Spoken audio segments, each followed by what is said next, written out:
We were here with the Cabrini men's lacrosse team after today's 11-10 overtime win at York College. We have head coach Steve Colfer, senior Timmy Brooks, and assistant coach Ron Garland. Coach Colfer, why don't we start with an opening comment for you? Tremendous game, exciting. One of probably the most exciting game I've ever been involved with as a player or as a coach. Hats off to York. I mean, they are such a great team and a great program, and had such an outstanding year. They played really hard and had put themselves in a position in overtime to win the game. So Coach Childs and their players, they do a tremendous job here. Very proud of our guys to be and our program to be involved in a game like this and to put ourselves in a position to be here, but then also have a chance to win the game. So, I've been on the other end of it, and I know the heartache and the loss and how long it stings. And this feels pretty good right now. But like I just told the guys, we have to have a really good Wednesday night, Thursday, Friday, and Saturday to give ourselves a chance to continue to try to put ourselves in position on Sunday to be 1-0, and that's really what our mantra has been all year, and will continue to be. So we're excited about the opportunity, and proud of our effort tonight. Looking forward to what we know will be another extremely tough and hard matchup with a great Salisbury team. So. Timmy, can you talk about what it means coming off injury, being able to get out there and be a part of the squad here tonight? It's awesome. I mean, it's fun. It's what we all love to do, is get in the game and play. And injuries happen, and it's part of the process. And I think for me, looking to add value in any way I can has always been a goal of mine. So, we took 11 goals to win. I only scored one of them. So there's a lot behind, other than just my goal, that contributed to our victory. When you play on the extra man unit, obviously I feel like there's a lot of pressure to try to take advantage of that opportunity that you have. So walk us through the situation tonight on scoring your goal.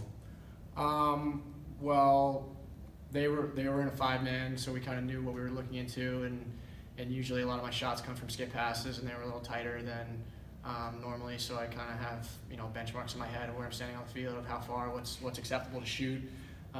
Ball came my way, they rotated a little bit, and I just kind of let one go and hit the corner. Yeah, I mean, it was the only man up we had of the night, so it was opportunistic to say the least. But I thought the game was pretty clean on both sides. There wasn't a lot of calls that I thought were left on the field. So, in halftime, generally speaking, we saw tonight possession. You get that timeout right away. So York with I believe had the first timeout on that defensive timeout, we'll call it. Yeah. Take us in the huddle. What are you going over in that type of situation? I'm going to throw it over to Coach Garland. There we go. Defensive coordinator. There we go. I'm going to let him. I'm the assistant defensive coordinator, so I just kind of stay quiet. It's really going through, what we think York was going to run, knowing their strengths and trying to be able to take those away. They have a lot of really good, really talented players that can do a lot of good things, and we're just trying to make sure that our D guys, know what we're giving up, as opposed to what we're going to try and take away on that end. Because if you try and worry about everything that they're going to do, you're going to be scrambling, running around, and they're going to be letting the ball fly, all game long. So we try to really focus in on, hey, here's what's coming at you. Here's where we're going to be strong. Here's where we might be a little bit weak, but we're going to trust in our goalie to make a save. Which Riley obviously did a really good job, and every timeout you're trying to figure out what's coming, and really we guys were just dialed in with what we were trying to do. And there's a ground ball right there in front of the goal, and Bobby Cressman, who gets ground balls and all day, every day in practice, and begs for more reps and begs for more. He's the kid that wants to stay on the field. We talk about these kids, and you hear stories about these kids, but he will sneak into drills, and he will sneak in to get extra reps, and he never wants the offense to be lazy off the end line because he's afraid of Coach Garland blowing the whistle and say, change the date, and he gets the offense, implores them to pick the ball up and get it going in practice because he knows he gets to play more. That's a throwback kid. That's old school throwback. And for the ball to be there in front of our goal in overtime, and for him to scoop it up and make a play and get out of there with it is Bobby in a nutshell, So. 100%. What you were trailing 7-3 at the half. What are some of the adjustments that you guys made in the second half to have such a large comeback? Well, we were 5-1 at Or half. 5-1, sorry, 7-3. So we had one goal. So it's simple, right? Like, we need to score more goals, right? But we need to do things that put ourselves in positions to do that. I just felt like York was playing at a different pace. They had a different bounce in the first half, and it just it's just the way they were moving the ball and the way they were like kind of just shake and they were dodging the score, and I felt like we were probing a lot and we were trying to feel them out. We were dancing and they were fighting, and I just think that we needed to throw some punches a little bit more. We had a couple of situations we talked about where Jordan had the ball on his stick at 11 yards with his hands free. Like, he's got to shoot that. Like, he's our best player. You know what I mean? Like, if your big-time guy isn't shooting that, we don't have someone else who's going to be better at that right there. So it wasn't anything overcomplicated. It was just continue to do things that we've done, and some of our players, when we get shot, shoot it. I mean, we implore these guys to shoot as much as possible, and we'll live with the consequences, you know what I mean? But not shooting, we know that there's no goal at the end of a non-shot, or no opportunity to score a goal. I mean, it wasn't too much, and like I said, we want to be 1-0, and at 5-1, you still have the right and the ability to be 1-0 that day. Like, it didn't change anything, so I think they understood that, appreciated it, and played a little bit. And we didn't, in the first half we failed 5 clears, when we looked at the stats. And in the second half, when I'm looking at it, we failed 1 for the entire second half. And we were perfect in 2 of those quarters, overtime and the fourth quarter. We were 4 for 4 between those 2, so that's huge. Credit New York for a really effective ride and those traps they were running in the middle of the field. We thought we had it well scouted, but they got us to run the ball into some bad spots, and they took advantage of it. So. Coach, I know you preach the 1-0 day, yeah, and that type of mentality, but this is a new territory for this program, and you guys never been to a national semifinal. Just tell me the excitement in the locker room after that. It was exciting. I mean, I think we're as excited in that locker room if that game happened in March, just because of the way it happened. You know what I mean? Like, you come back, you give up the first face-off in overtime, you make a stop, you go down, you call a timeout, and the play that you draw up absolutely doesn't happen, and the guy who's probably, no offense to Mike Gers, the 6th option there, hits a dive. Probably no one's been railing more against the dive than me as a head coach this year. I don't really like it, but now you're telling me I get to go to a Final Four because of it. I'm in a very peculiar position. But it's a crazy scenario, right? And so Mike Gers is a gritty kid. He was a gritty kid at Springfield Delco. He scored 3 goals in the state championship when they won 4-3.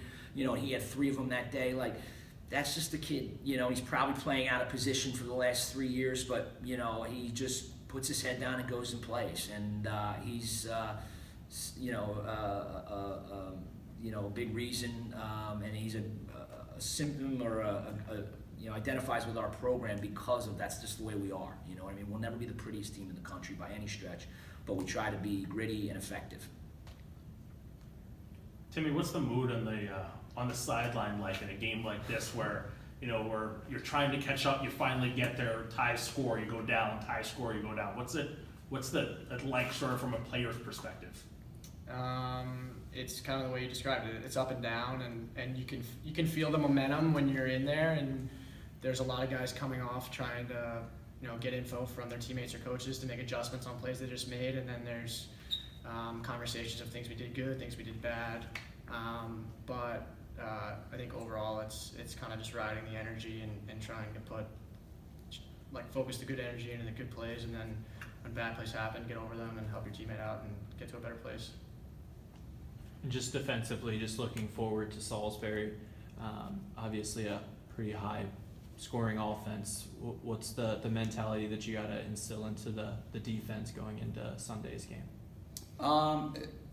Looking at Salisbury, what we've tried to do is create a defense here that's, fairly universal, be able to know what we're doing at all points, make sure all 6 guys are on the same page. Obviously, Salisbury, they have a lot of really good players. They have a lot of guys that can create and make plays. But it's trying to make sure that we're on the same page. We're doing, and sticking to our fundamentals on the defensive end, because we have been very successful, when we've done that. I think the last time we played Salisbury was a really tight game, early.